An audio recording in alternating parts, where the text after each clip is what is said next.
Сүйемін сені жаным, күтемін сені бағым, күтіп жүріп сені шаным сағындым. Ардақтым сүйем сені, алтыным келші бері, адасып қалдым ғой жаным мен сені.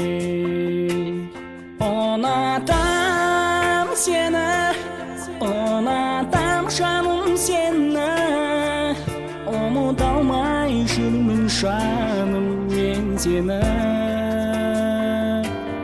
Ұнатам сені, ұнатам жаным сені, ұмыта алмай жүрмін жаным мен сені. Алдамашы сен мені, қинама жаным мені, адасып қалдым ғой жаным мен сені. Сүйемін сені жаным, күтемін сені әрдайым, күтіп жүріп сені жаным сағындым.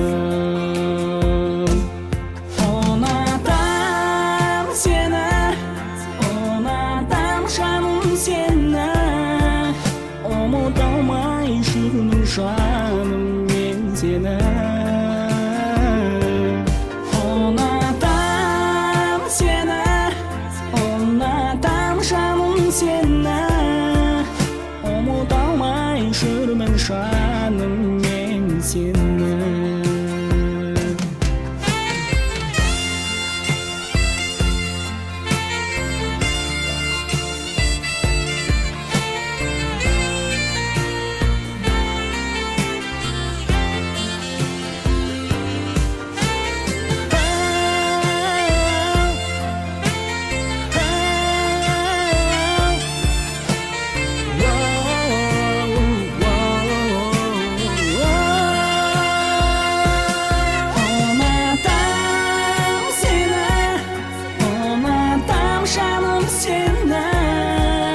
Ұмыта алмай жүрмін жаным мен сені.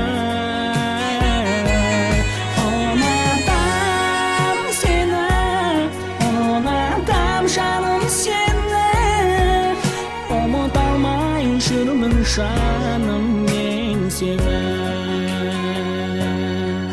Ұмыта алмай жүрмін жаным мен сені.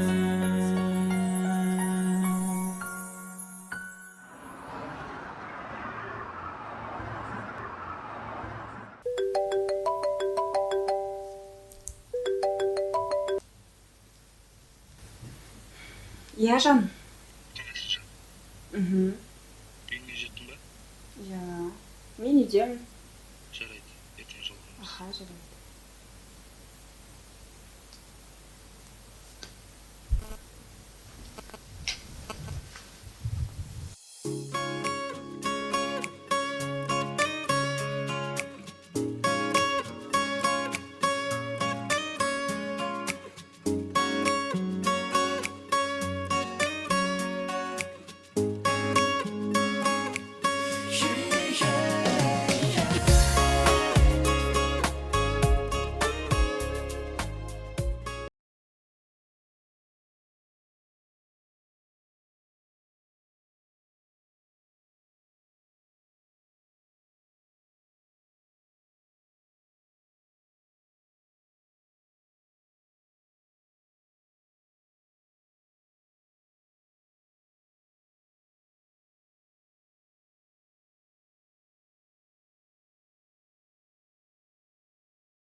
Осы біздің Айсезімнің үйіндегілер біле ме екен оны оқудан шығарып жібергенін? Білмедім мен оған. Мүмкін білмейтін де шығар.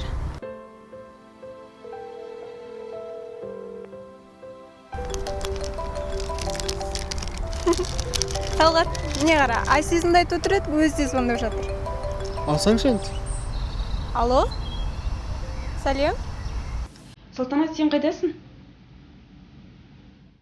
Сенімен жолығатын бір шаруа болып тұр. Аха. Жарайды. Мен сонда барам. Аха. Пока.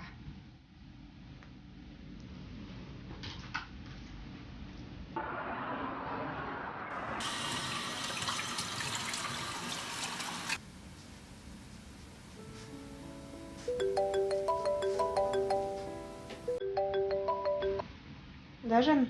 қайырлы таң. Бүгін мен қуанышты күнімде бірінші сен телефон соғады деп ойлап едім жаным. Бірақ өкінішке орай олай. Неге олай айтасың? Есіңнен шығып кеткен ау. Бүгін сенің сүйікті күнің туылған күн. Кімнің? Қалай кімнің? Менің? О, жан, иә. Менің есімнен шығып кетіпті. Ренжімеші, жаным. Қайда атап өтеміз? Аха. Саған онда біраздан кейін барам. Русик, кешке қандай жоспар бар? Русик, айтқандай жандоспен жолығатын ұмытып кетпедің бе? Бүгін жолығатын күн ғой. Қазір қалады, көрмейді. Алло. Қалайсың жаңа? Руслан, Не болды, даусың біртүрлі ғой? мен қазір ауруханадан шықтым. Жағдайым өте нашар. Тыныштық па айтсаңшы енді дұрыстап. Телефонмен айтатын әңгіме емес. Жолығайықшы. Мен қа барам саған. Жарайды, күтемін. Жақсы.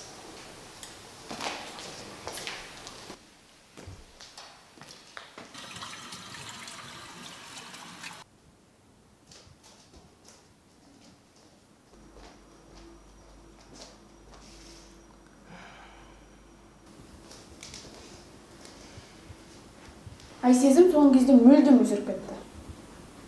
Сен байқадың ба? Иә. Әпкем азында кетеді, кешке келеді. Не істеп жүргенін өзі де білмейді. Үйдің шаруасына да араласуды білмейді. Әттен мен кішкентаймын. Ағасы болғанда үйден шығармас ем. Әкем келсін, Айсезімнің осы жүрісін бәрін айтамын.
Кешке кездесеміз, иә?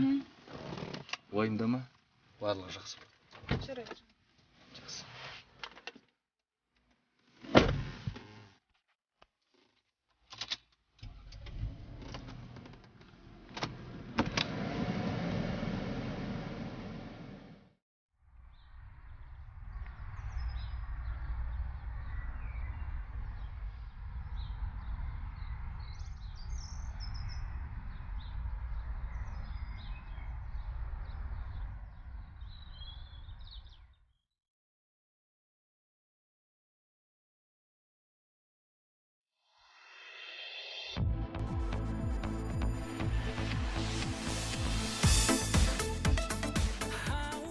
Олжас, мен сенің сүйіктің Айсезіммен танысқанша асықпын. Асқар асықпа, қазір келіп қалады, танысасың.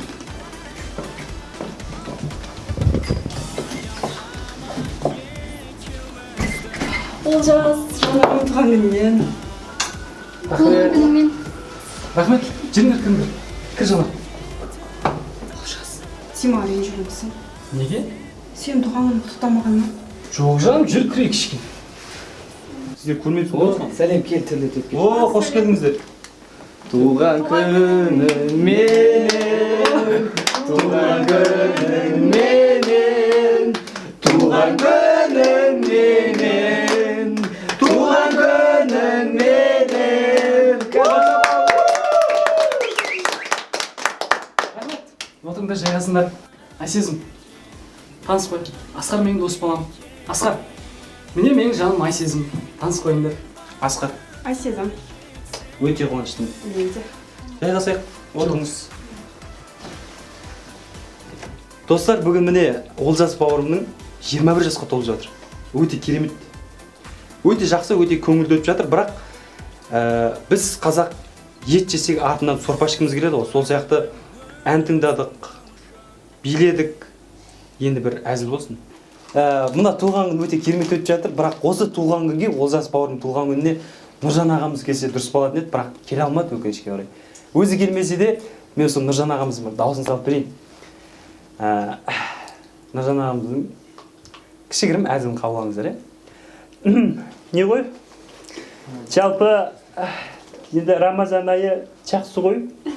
Рамазан айында бір жас жігіт енді мешітке барып намаз оқыған ғой. Намаз оқып болып, имамға жолығыпты. Имамға жолығып, молдеке, қазір жаз мезгілі келді ғой. Қыздардың бәрі қысқа киіп жүреді. Сол қыздарға қарауға бола ма деген ғой. Болады депті. Сөйтіп жігітпен қыз сөйтіп тұрса оған қарауға бола ма деген ғой. Болады депті. Сөйтіп ана жігіт тағы сұрай береді дейді. Молдеке, бұл өмірде не нәрсеге қарауға болмайды десе, ана молда айтады дейді. Сваркаға қарауға болмайды.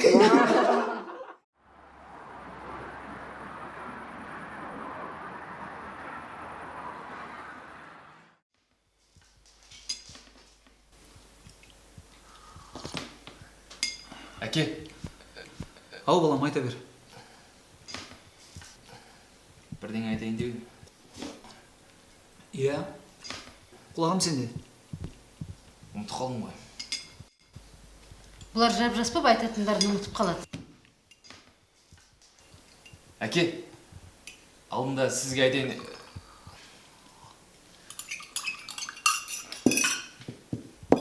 Жарайды, мен болдым. Тұрайын.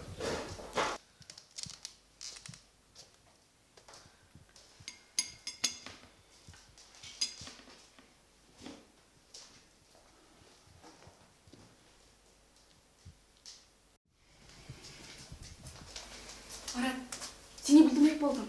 Мен саған айттым ғой, айтушы болма деп. Сен неге мені түрте бересің? Мен сені Айсезім жайлы айтады деп ойладым. Қойшы, білгендерің жасыңдар. Кетті мен.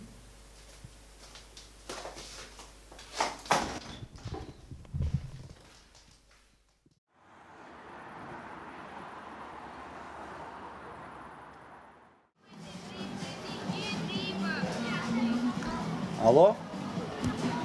Иә? Жақсы, жарайды. Ертең жауабын айтамын. Аман болыңыз.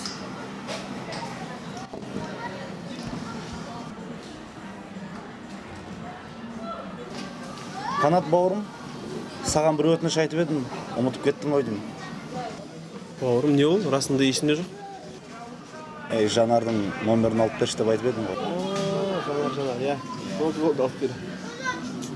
Руслан, мазаң болмай жүрген сияқты. Жоқ, бәрі дұрыс па. Бір звонда жіберейін.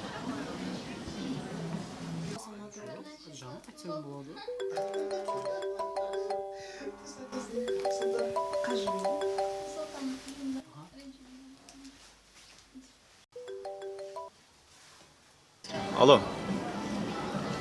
Иә жаным, ауруханадамын. Анализдердің нәтижесін күтіп отырмын. Бір нәрсе мазалап жүр қатты. Мен барам саған. Жоқ жаным. Әуре болма. Қазір шығып қалам ауруханадан. Жарайды жаным. Жарайды, сосын жолығайық. Міндетті түрде. Жақсы. Аха.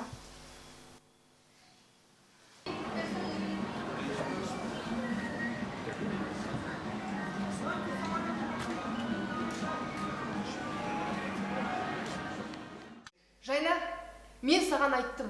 Ол кішігірім жұмыс емес. Қанша айттым саған мұқият бол деп. Мен барынша қолымнан келген жасадым. Маған несіне ренжесіз? Жоқ! Құжаттар дұрыс жасалмаған. Екеу ара келісімшарт болмаған. Содан кейін біз тақырға отырғызды. Жоқ, мен бәрін дұрыс жасадым. Бұл жерде бір шикілік бар, түсінесіз бе? Сәлеметсіз бе? Сәлеметсіз бе, келіңіз. Жайна, сен бара бер. Қалайсың, жұмыстар қалай? Шүкір Алла, бәрі жақсы. Өздеріңіз қалайсыздар? Бәрі жақсы. Аяулым өткендегі концерт мәселесімен бетпе-бет отырып сөйлескенде жөн көрдім. Я дұрыс, мен де әдеттегідей құжаттарды дайындап қойдым. Көріп шығыңыз.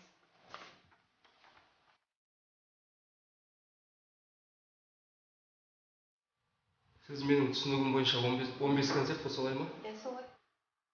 Демек Қазақстан бойынша ғой? Әрине, үлкен облыстар болмаса, біз келіскен қаржыны мүлдем шығара алмаймыз. Жарайды, сізбен жұмыс істеп жатқанымызға өте қуаныштымыз. Алдағы уақыттарда бәрі жақсы болады деп ойлаймын. Алла қаласа, біз де өте қуаныштымыз. Олай болса, жұмыстарыңызға сәттілік, бәрі жақсы болсын. Көріскенше, сіздерге де сәттілік. Сау болыңыз.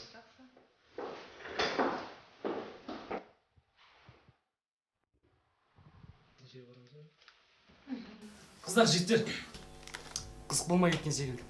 Бір билейтін жерге барамыз ау. Я жан, дұрыс айтасың, үйде қызық болмай кеткен сияқты. Сіздер іштеріңіз пыспаған болса, мен көңілдеріңізді көтерейік. Сіздер әдемі. Ассалаумағалейкум, құрметті өнерсүйер қауым. Әдеттегідей алдарыңызда қайрат нұртасұлдарыңыз. Жүректеріңіз ауырмасын. Махаббатты мойындайтын жастар қайдастарда оқытарыңыз. Сіздердің құрметтеріңізге би орындап берейін. Кеттік оламыз, жастар. Кеттік оламыз.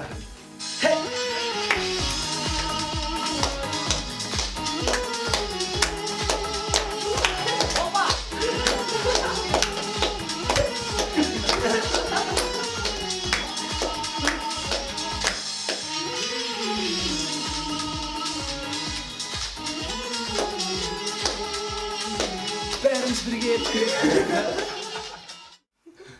Асқар, айнымайсың. Неге сен өте таланттысың? Неге біраз айтатын театр аша алмайсың? Бізде барар едік. Не істерімізді білмей жүрміз. Қойыңдар, босаң мені тоқтатып, қайда барарымыз шешіп алайық. Достар, не отырсыз? Кеттік олай болса. Тұрайық. Жүржам, шықпай. Ne bunun havası mıyız?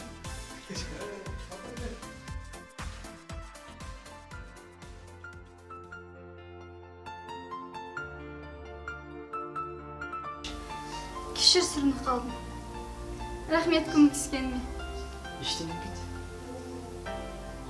Олжас, неге сонша қарайсың? Жібер енді. Айсезім қызғанып қалар. Қыздар, жігіттер, болыңдар енді.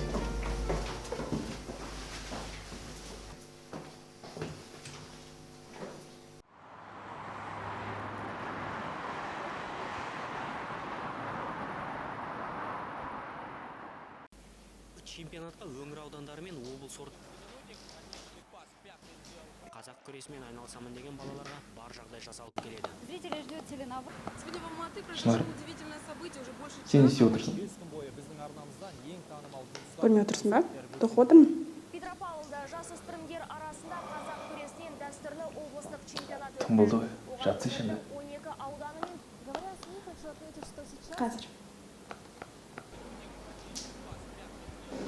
Папалар жатып қалды. Мына қыз әлі жоқ. Маған бірдеңе айттың ба? Жоқ, саған ештеңе айтпадым. Жақсы. Жарайды. Жігіттер, бүгін мен қызбен кездесейін деп жатырмын. Бірақ кішкентай қобалжып тұрмын ыңғайсызданып. Ештеңе етпейді, Руслан қасында ғой? өсек досымның мазасы болмай жүр. Жоқ, бәрі дұрыс. Жақсы бәрі. Шынында да Руслан саған не болған? Жақсы арамызда ойнап күліп жүрген жігіт едің, соңғы кезде байқаймын, көңіл күйің жоқ. Жігіттер, мен ойланып кетіппін ішінде. Бір жұмыстарым бар еді. Жігіттер, бауырлар. Бәрі тыныштық па? Бәрі жақсы. Ренжімеңдерші, рұқсат болса мен жүрейін. Жарайды, аман бол онда. Досымызға не болған?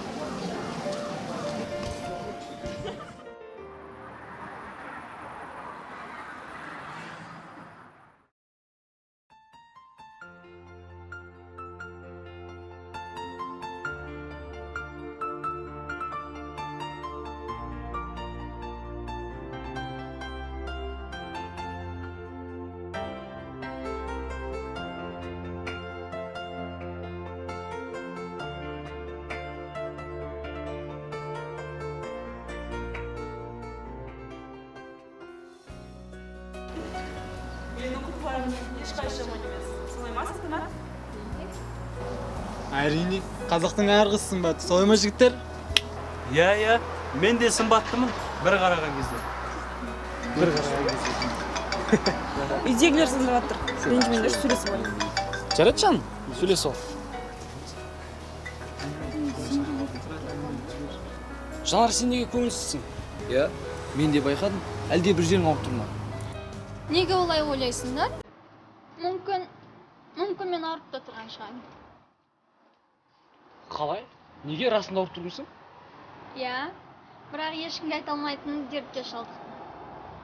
Қандай, қай жерің? Жүрегім.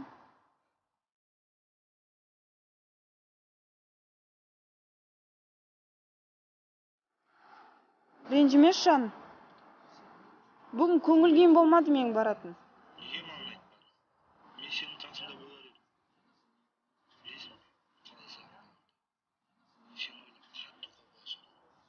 Мен де жан. Бірақ менің жағдайым өте ауыр, Руслан. Жоқ жан. Мен қазірдің өзінде әрең сөйлесіп тұрмын сенімен.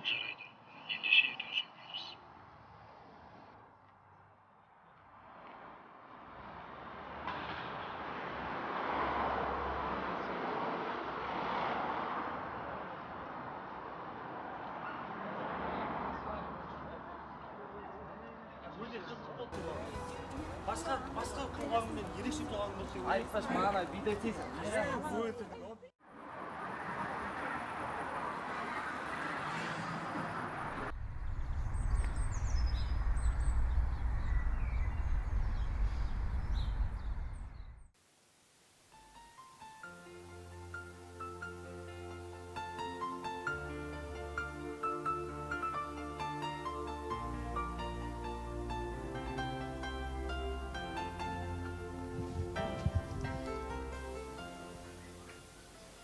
Сөзімен сиқырлап алған секілді.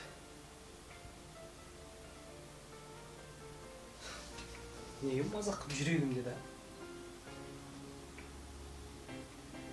Әлде жоқсың ба? Жоқ болмайды. Ай сезім құрыпсың.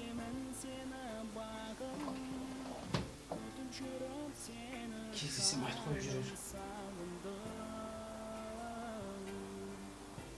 Жоқ. Мүмкін емес. Қалайша мен құрбымның жігітіне ғашық болуым мүмкін? Ол әділдік болмас. Ойлан, Жанар, ойлан.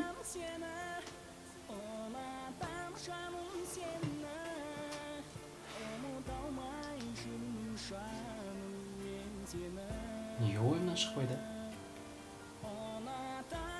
Әлде мен Жанарға ғашық болып қалдым. Кездессем қалай болады? Келмей қойса ше?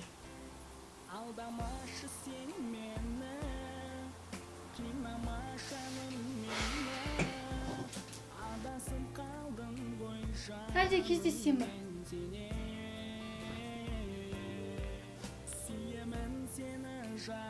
Өзім телефон соққаным дұрыс болмас. Айсезімге айтып берсейші. Жоқ. Не де болса тыныш жүрейін.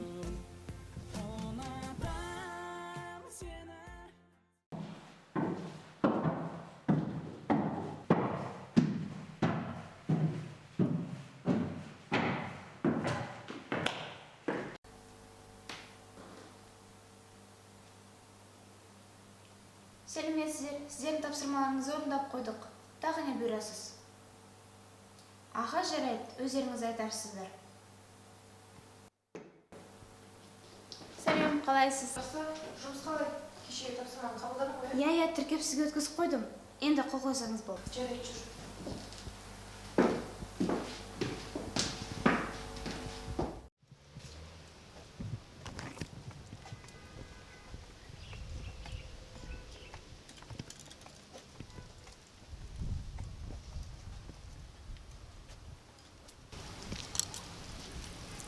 Сәлем жаным.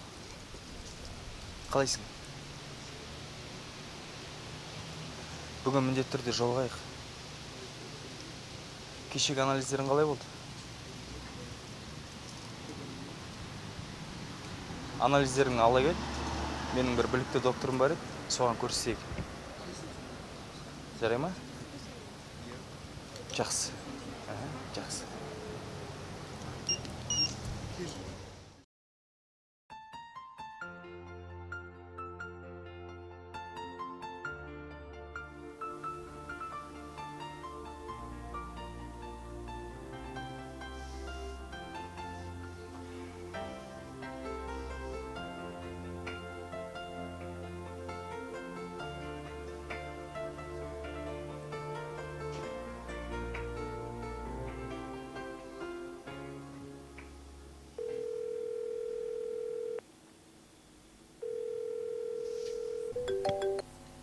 Алло. Алло, сәлем Жанар. Қалайсың? Жанар, сенімен жолықсам деп едім. Жайма неге? Кездескенде түсінесің, өтініш. Сөзім жерге тастамашы. Жоқ, болмайды. Айсезім менің құрбым. Екеуміздің кездескенімізді білсе. Не деп ойлайды? Ол жағы маған маңызды емес.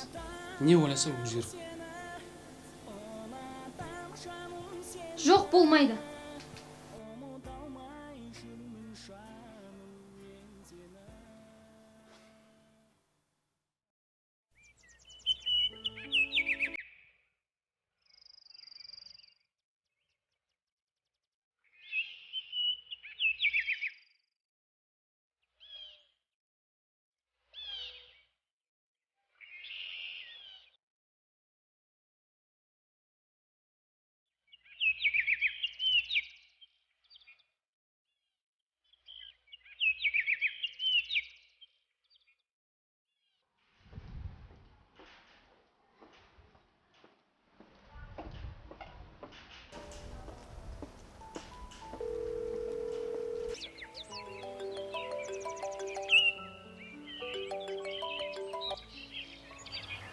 Да.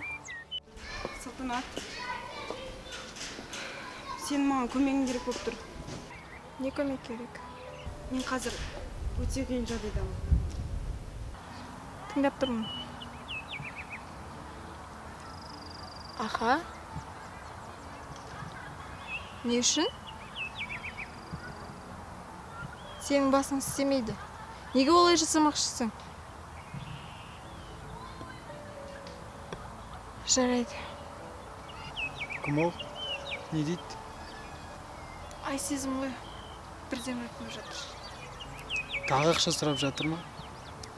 Сол қыздың киінген жүріс ұнамай кетті. Не істеп жүресіз? Талғат, неге олай айтасың? Қыздардың шаруасына араласпасаң деймін. Жарайды, бірақ көрде тұр, мен айтты дерсің.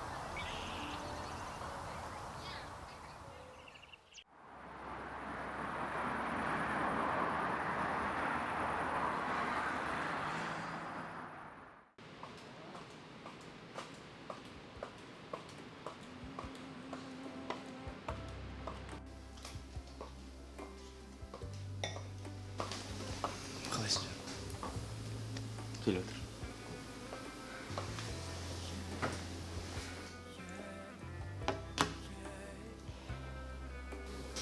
қалың қалай?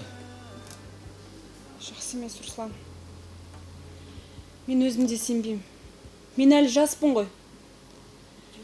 Бала сүймей қаламын деп ойламаппын.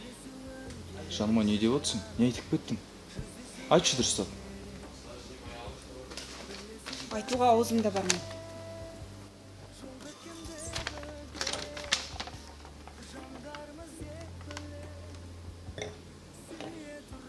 Руслан, мен өзімді нашар сезініп отырмын. Қазір бетім жуып келейін.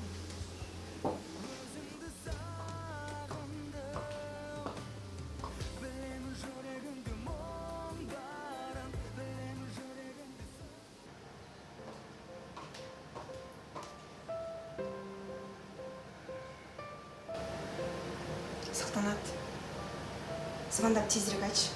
Жарай ма?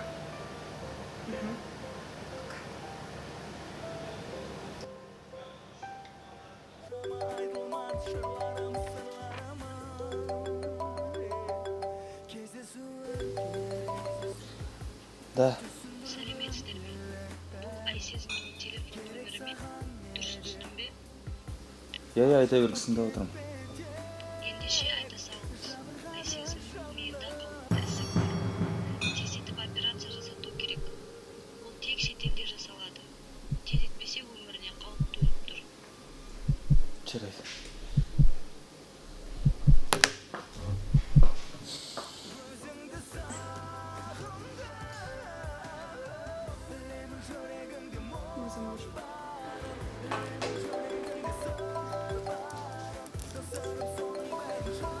Ауруханадан қоңырау шалып жатыр. Сөйлескен ме?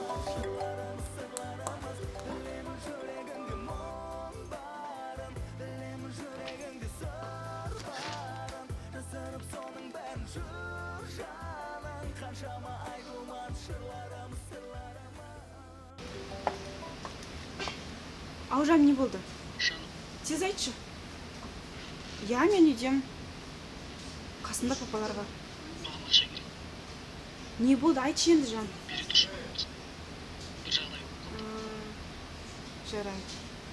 Жарайды болды. Өтініш.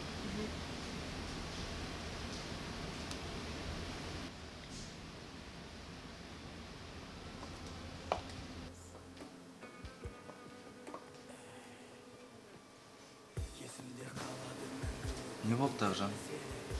Шаршап кеттім, жан. Мені шақырып жатыр. Ақша керек дейді. Анализді шетелге жіберуге. Бол жан. Мен беремін жан. Тек уайымдамашы. Шаршама. Сен маған керексің ғой жан. Барлығы жақсылап.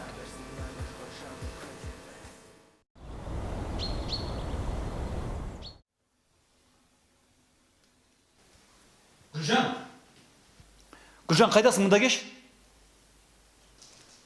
Не болып қалды? Не болып қалды? Ана қыз не істеп жүр өзі? Кеше байқадым, кеш келіп жүрген сияқты. Сен бір нәрсені білесің. Нені? Нені?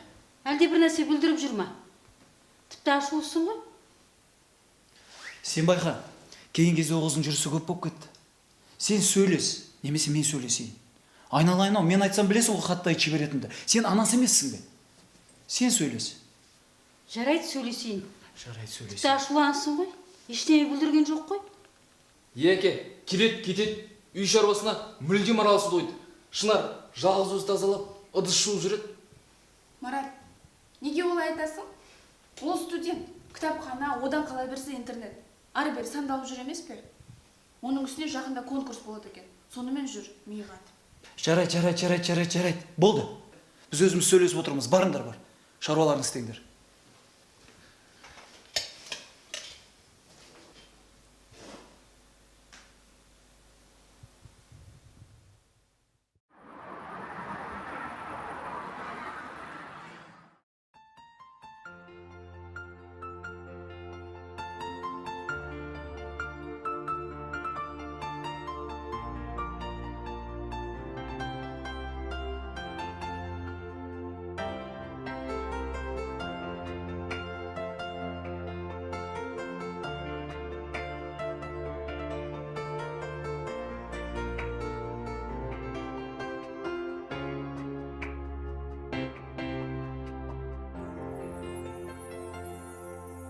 сүйемін сені жаным. Сәлем, қалайсың? Саған ұнады ма? Ұнады деген ойдамын. Олжас, мұның бәрін не үшін жасап жатқаныңды білуге бола ма? Сен Айсезім түсесің. Ол менің құрбым. Жүр жаным, отырып сөйлесейікші. Ұнатам сені, ұнатам жаным сені. Ұмыта алмай жүрмін жаным мен сені. Сен менің жүрегім бауырып алдың. Мен сені сүйіп қалдым. Жоқ, бұлай болу мүмкін емес. Екі адамды бірдей жақсы көру мүмкін емес. Тек сен мен алдамашы, өтініш. Иә, дәл солай. Мен сені сүйіп қалдым. Мен бұл жерден қателеспеймін. Тек сен жоқ демеші, өтініш. Ал Айсезімнің жағдайы не болмақ? Сонда сен мені таңдап, мені құрбым тастап жылатып кетпекпісің? Тыныш жаным.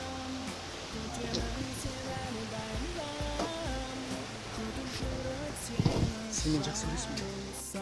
Тек шынын айтшы. Егер сен иә десең, біраз күнге шетел кетеміз. Айсезіммен арамыз суығанша. Тек сен жоқ демеші.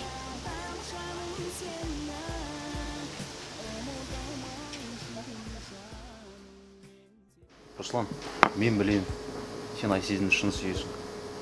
Алла сақтасын, жазылып кетер. Сен неге мұңаясың? Сен адамда керісінше оған жақсы көңіл күй сыйлап көмек беруің керек. Досым, менің жүрегіме бататын екеуміз үйленбей жатырып, айырылып қалам ба деп қорқам. Бұл өте қауіпті ауруға шалдықты. Қалай көмектессем болады екен? Қаймықпа досым. Сен адамда оған жақсы көңіл күй сыйла. Ол да көп уайымдап жүрген болар. Сен оған көңілін аулап, жақсы көңіл күй сыйласаң, ол да өзін іштей жүйен қояды. Досым, үлкен рахмет саған. Сендей адал дос барына қуаныштымын бол. Амандасып.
Кездесуім керек, сөйлесуім керек жаным, жүздесуім керек.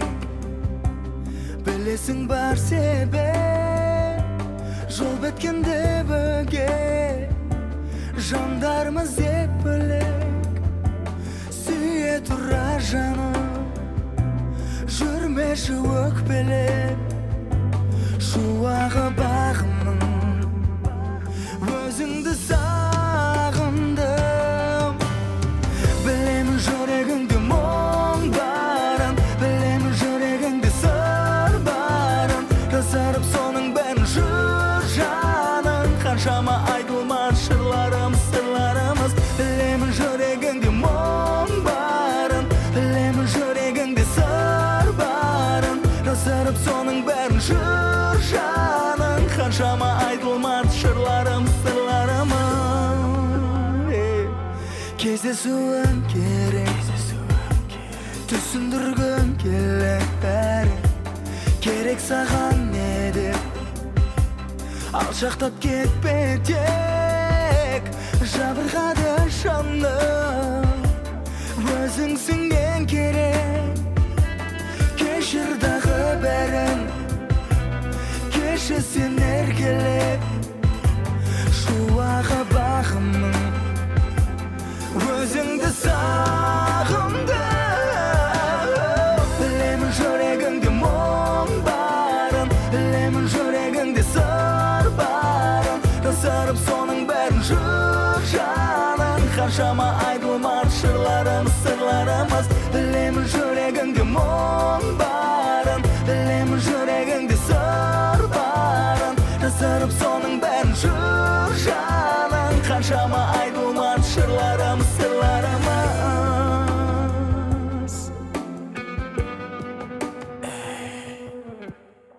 есімде қалады мәңгі өткен күн келмес еді жаныма сүйемін ғой қимасы қир сөнбес еді тағдырдың жазғаны ғой кеш кездессек екеуміз аға берсін өмір ғой жаным қайтеміз жаныма болмасақ та бірге енді екеуміз кетерміз жетерміз екі жаққа мәңгі екеуміз тағдырдың жазғаны ғой кеш кездессек екеуміз аға берсін өмір ғой жаным қайтеміз білемін жүрегіңде мұң барын білемін жүрегіңде сыр барын жасырып соның бәрін жүр жаның қаншама айтылмас жырларымыз сырларымыз білемін жүрегіңде мұң барын білемін жүрегіңде сыр барын жасырып соның бәрін жүр жаның қаншама айтылмас жырларымыз сырларымыз білемін жүрегіңде мұң барын білемін жүрегіңде сыр барын жасырып соның бәрін жүр жаның қаншама айтылмас жырларымыз сырларымыз білемін жүрегіңде мұң барын білемін жүрегіңде сыр барын жасырып соның бәрін жүр жаның қаншама айтылмас жырларымыз сырларымыз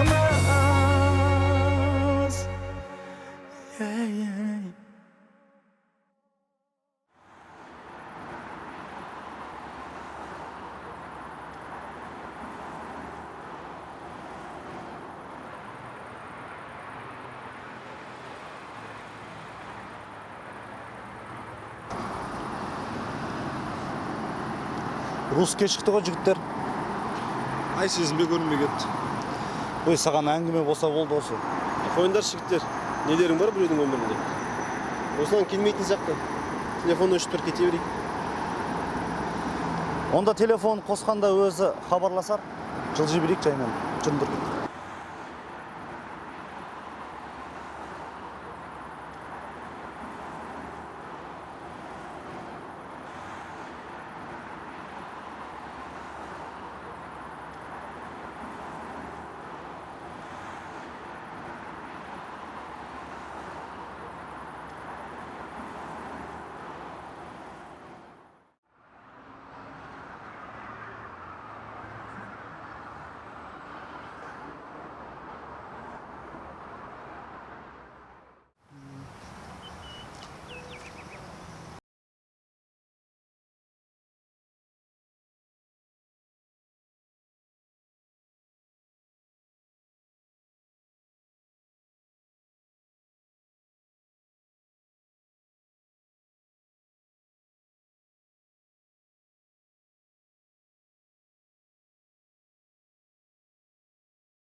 Кім бұл?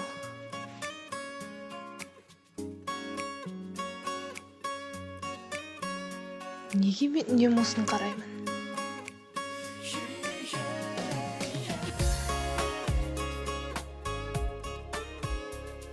Кімсің сен, а?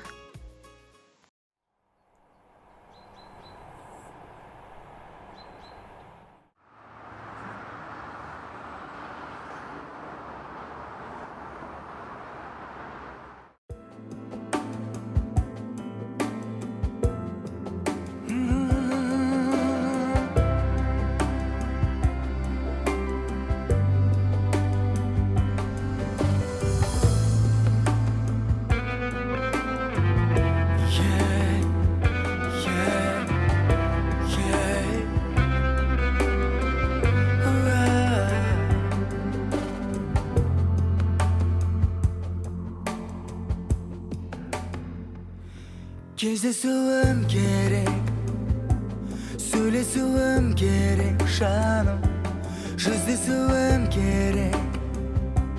Білесің бар себеп, жол біткенде бөге, жандарымыз деп бөлек. Сүйе тұра жаным, жүрмеші өкпелеп. Шуағы бағымның өзіңді сағындым. Білемін жүрегіңде мұң барын, білемін жүрегіңде сыр барын. Жасарып соның бәрін жүр жаның, қаншама айтылмас шырларымыз, сырларымыз. Білемін жүрегіңде мұң барын, білемін жүрегіңде сыр барын. Жасарып соның бәрін жүр жаның, қаншама айтылмас шырларымыз, сырларымыз. Кездесуім керек, түсіндіргім келек бәрі. Керек саған не деп, алшақтап кетпе тек. Жабырғады жаным, өзіңсің ең керек. Кешір дағы бәрін, кешір сен еркелеп. Шуағы бағымның өзіңді сағындым. Білемін жүрегіңде мұң барын, білемін жүрегіңде сыр барын. Жасарып соның бәрін жүр жаның, қаншама айтылмас шырларымыз, сырларымыз. Білемін жүрегіңде мұң барын, білемін жүрегіңде сыр барын. Жасарып соның бәрін жүр жаның, қаншама айтылмас шырларымыз, сырларымыз.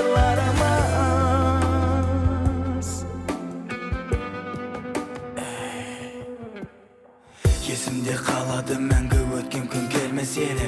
Жаныма сүйемін ғой, қимастық жүрсінбес еле. Тағдырдың жазғаны ғой, кеш кездесік екеуміз. Аға берсін өмір ғой жаным, қайтеміз. Жаныма болмасақ та бірге енді екеуміз. Кетерміз, жетерміз екі жаққа мәңгі екеуміз. Тағдырдың жазғаны ғой, кеш кездесік екеуміз. Аға берсін өмір ғой жаным, қайтеміз. Білемін жүрегіңде мұң барын, білемін жүрегіңде сыр барын. Жасарып соның бәрін жүр жаның, қаншама айтылмас шырларымыз, сырларымыз. Білемін жүрегіңде мұң барын, білемін жүрегіңде сыр барын. Жасарып соның бәрін жүр жаның, қаншама айтылмас шырларымыз, сырларымыз. Білемін жүрегіңде мұң барын, білемін жүрегіңде сыр барын. Жасарып соның бәрін жүр жаның, қаншама айтылмас шырларымыз, сырларымыз. Білемін жүрегіңде мұң барын, білемін жүрегіңде сыр барын. Жасарып соның бәрін жүр жаның, қаншама айтылмас шырларымыз, сырларымыз.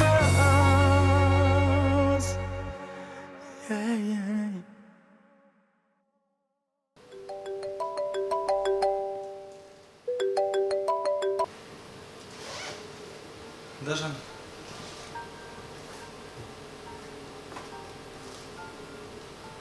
Қашанға?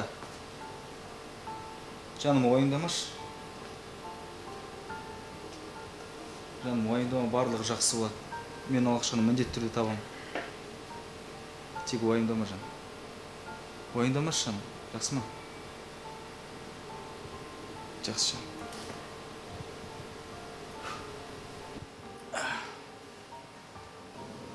Не дейді? Маған көп ақша керек болып тұр. Міндетті түрде мен жаныма операция жасатуым керек. Тез арада, тез уақытта. Маған көп ақша табатын жұмыс керек болып тұр. Мен саған бір жұмыс айтып көрейін. Бірақ барып өзің сөйлесесің. Өнерің бар, ән айтасың. Ол жақсы продюсер қыз, бірақ қыз баласы. Өте талантты жас қыз. Мен жас емеспін ғой, бауыр. Ала қоймас мен. Егер сен барам десең, мен оған звондап көрейін. Жақсы досым, көрейік енді. Жақсы.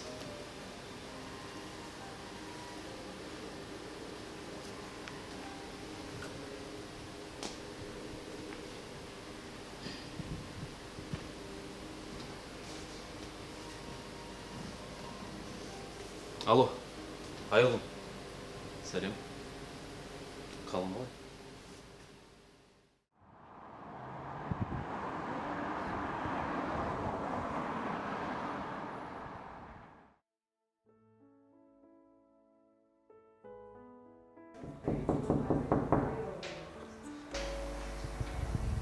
Сәлеметсіз бе? Кіруге болады? Иә, кіріңіз.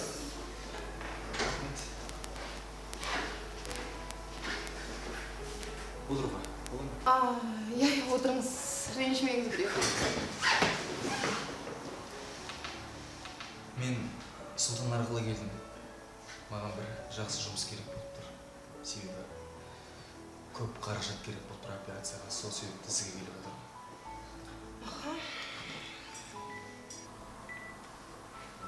Жайна, маған келісімшарт копияларын алып келші.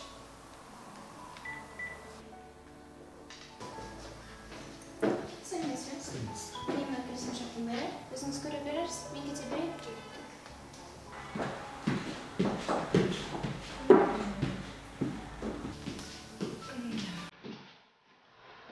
Қомақты болғанда қанша? Менің сүйген адам ауру халде ми ісігіне шалдыққан. Маған $100,000 қаражат керек болып тұр. Ол өте көп ақша. Неге сіз ғана төлеуіңіз керек? Шамасы қатысесіз? Ол сіз араласатын шаруа емес. Соған лайықты жұмыс болса, болғаны. Міне келісімшарт, көріңіз.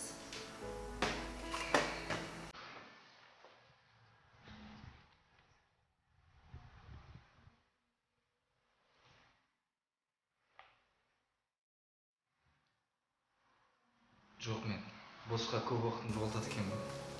Кешіріңіз, көп рахмет сізге.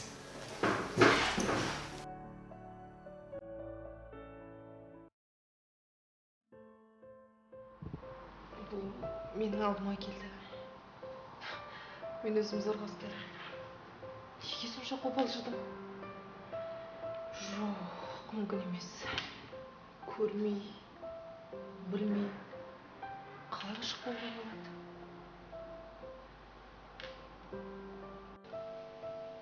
Мен бәрін анықтаймын. Неге сонша қаражат керек? Ол ондай қаражат тұрмайды. Шетелде болсын.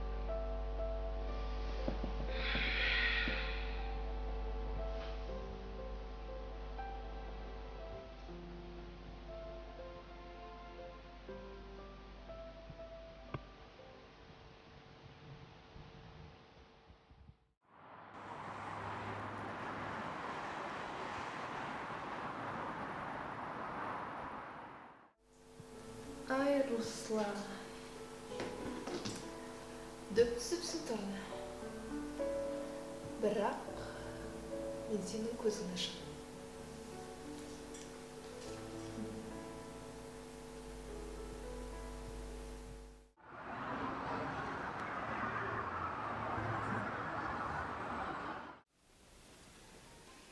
Руслан, мен көп өмір сүрмеймін.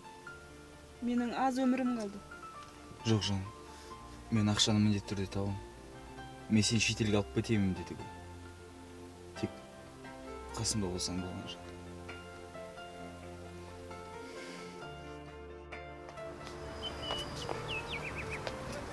Жанар, жаным сәл қал. Жақында менде қомақты ақша болады. Анталияға кетеміз. Алла қаласа. Мен саған сенемін, жан. Тек сен менімен бірге болсам, өзімді бақытты сезінемін.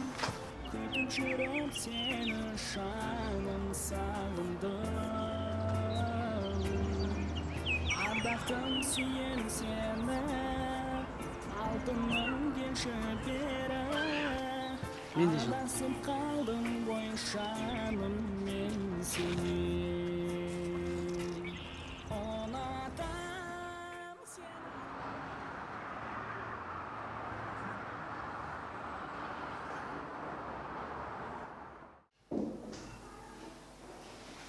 Сәлем. Сәлем, келіп отыр. Не болған, оның қашып кетеді ғой. Мен сенде жұмыс жасаймын. Бірақ маған ақша тезірек керек болып тұр. Айлыққа қарап отырсам, сүйгенмен айырылайын деп тұрмын. Сен сұраған ақша менде бар. Бірақ сен менде 5 жыл тегін жұмыс жасайсың. Келісесің бе? Сосын менің білікті дәрігерім бар. Сенің сүйіктіңнің анализін соған өткізірім. Бәрін анықтапты. Сүйген адамыңа берген бір көмегім болсын. Барып апар. Бәрі дайын. Мен саған нөмірін де берейін. Әлде ақшаны берейін бе? 5 жыл өміріңнің бір ащы өтіріктің соңында өткен қалмайды. Сіз не деп отырсыз? Мына нөмірге барып көр. Өзің көресің бе?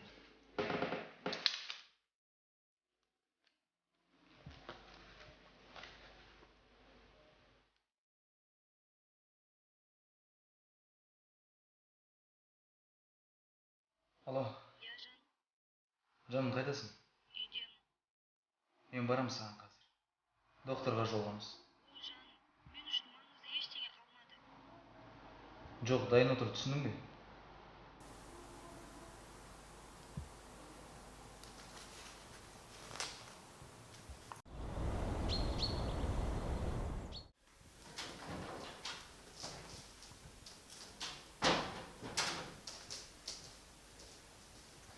Әке, мен бүгін достарыммен отырысқа барам.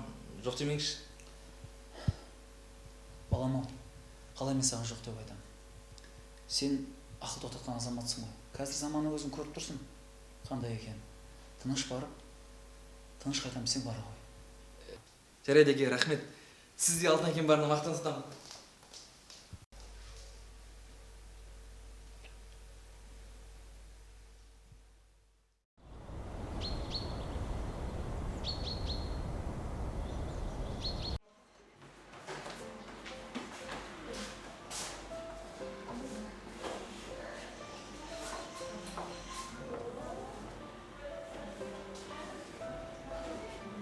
Қазір жанымда жүрек.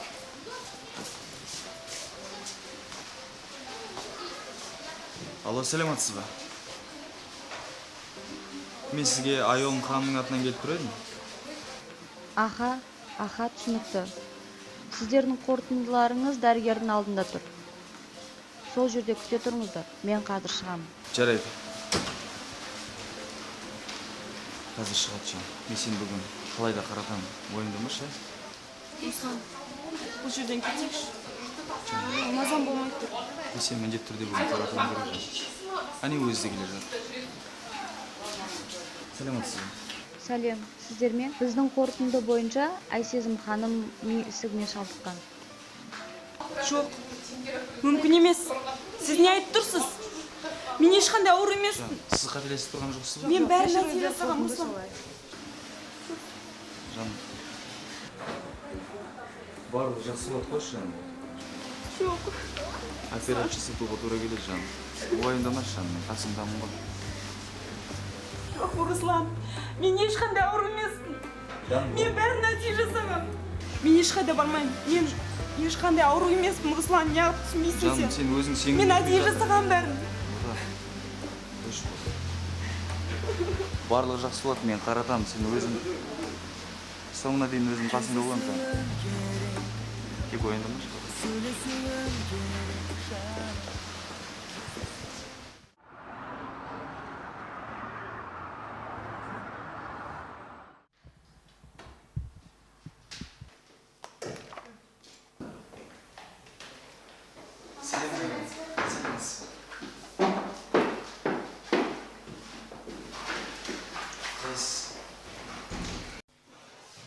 Мен келсем, маған ақшаны қазір берсең болды.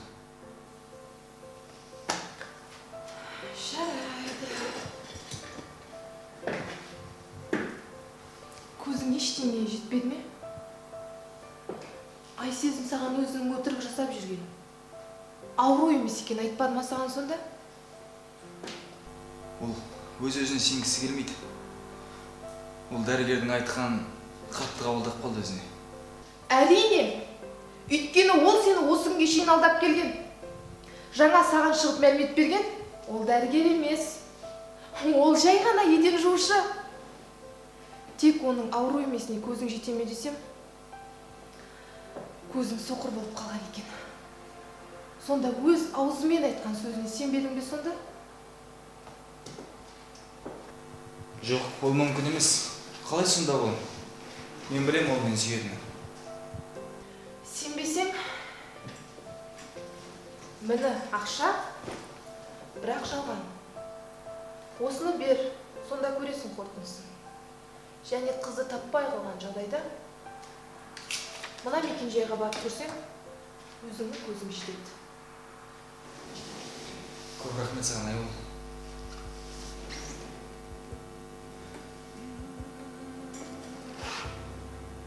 Алло, жаным.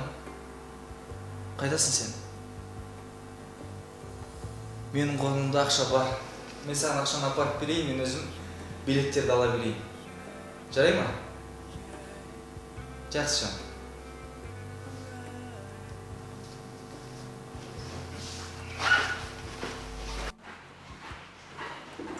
Рахмет, Айгүл. Мен ұмытпаймын.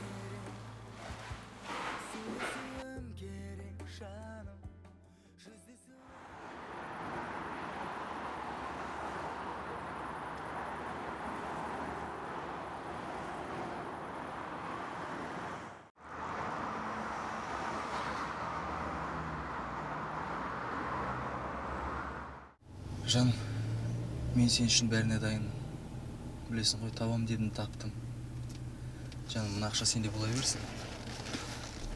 Мен өзім барлық нәрсені дайындап қоямын да, саған хабарласам. Жарай ма? Жарайды, жан. Мен сен сүйемін.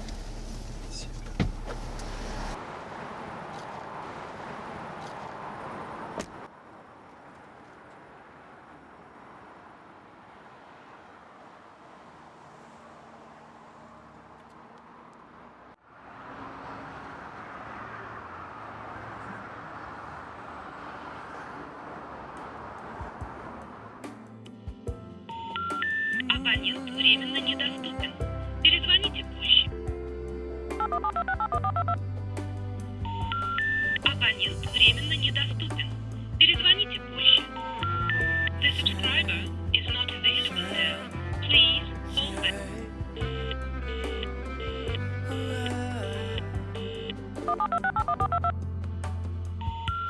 Абонент временно недоступен. Перезвоните позже. The subscriber is not available now. Please hold back. Жүздесуім керек, білесің бар себеп, жол беткенде бөге, жандарымыз ек бөлек, сүйе тұра жаным, жүрмеші өкпелеп, шуағы бағымның, өзіңді сағынды. Білемін жүрегіңді мұң барын, білемін жүрегіңді сын барын, тазарып соның бәрін жүр жаным, қаншама айтылмас жырларымыз, сырларымыз, білемін жүрегіңді мұң барын.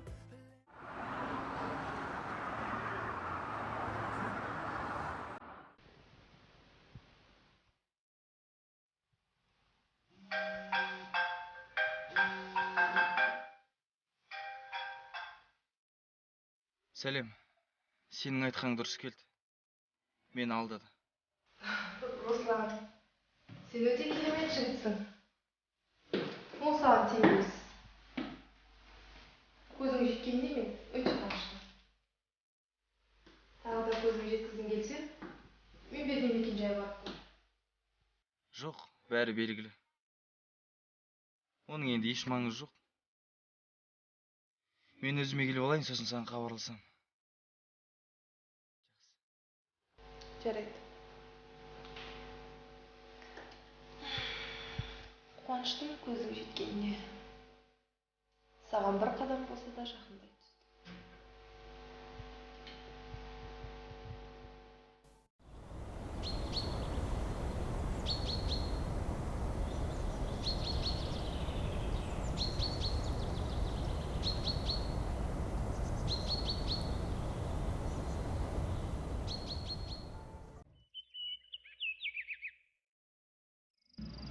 Айсезім, мен саған бірдеңе айтайын. Не болды? Қорқпай айтшы. Мен сенің көңіліңе етемін, бірақ білсін деймін. Ол жасты жанармен көр. Ол сені алдап жүр. Не дедің? Не айтып отырсың? Сонда қалай? Иә, мен өз көзіммен көрдім. Ренжіме, бұл ақиқат.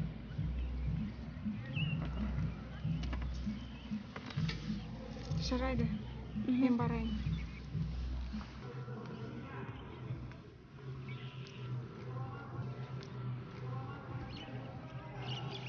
Сонда Олжас мені алдап жүр ма? Жоқ. Мүмкін емес. Мен оған сеніп, бар ақшамды бердім. Мен ол үшін бәрін жасадым ғой. Неге ол мені бұлай жасалайды? Олжас.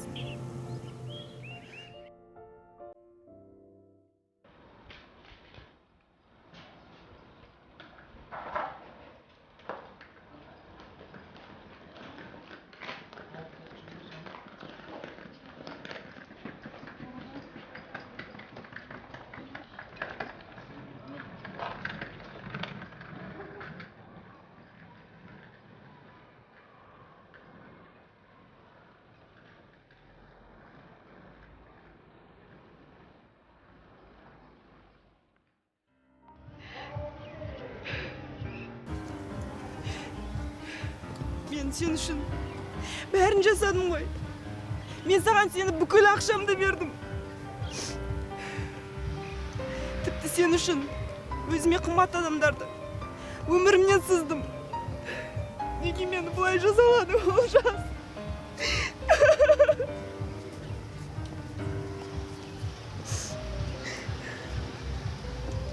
Олжас, тек өмірімде сені ғана көрдім. Саған ғана сендім, Олжас.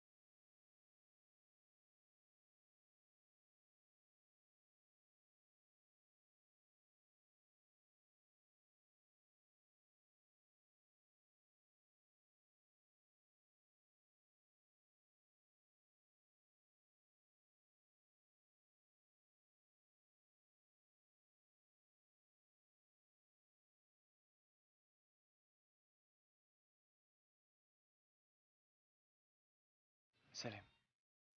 Сәлем. Сен мені мұнда неге шақырғаның маған қызық болып тұр. Көзің жұмшы. Саған көп нәрсе айтқым келеді. Өзіңе күннен күнге ғашық болып барам.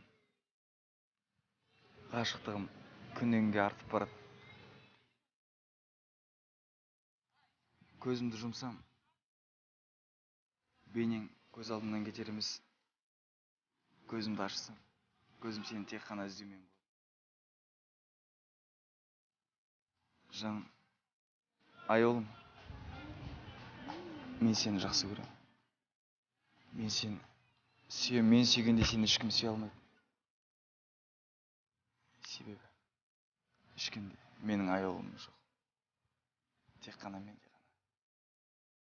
Жаным, менің өмірлік жарым болшы.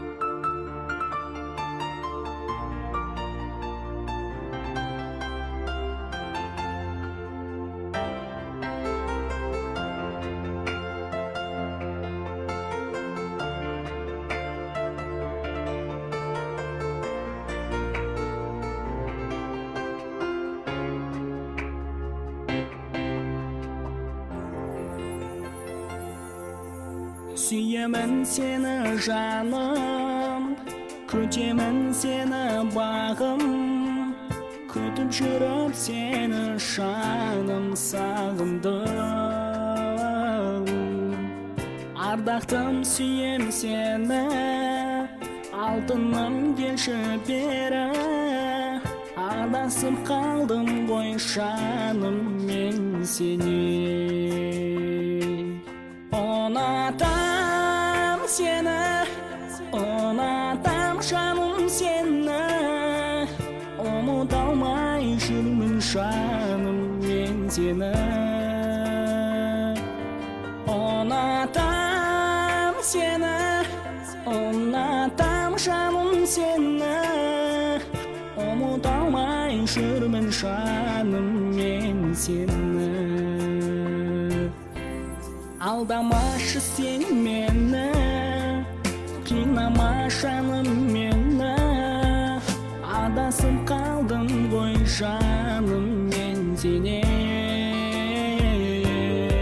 Сүйемін сені жаным, күтемін сені әрдайым, күтіп жүріп сені жаным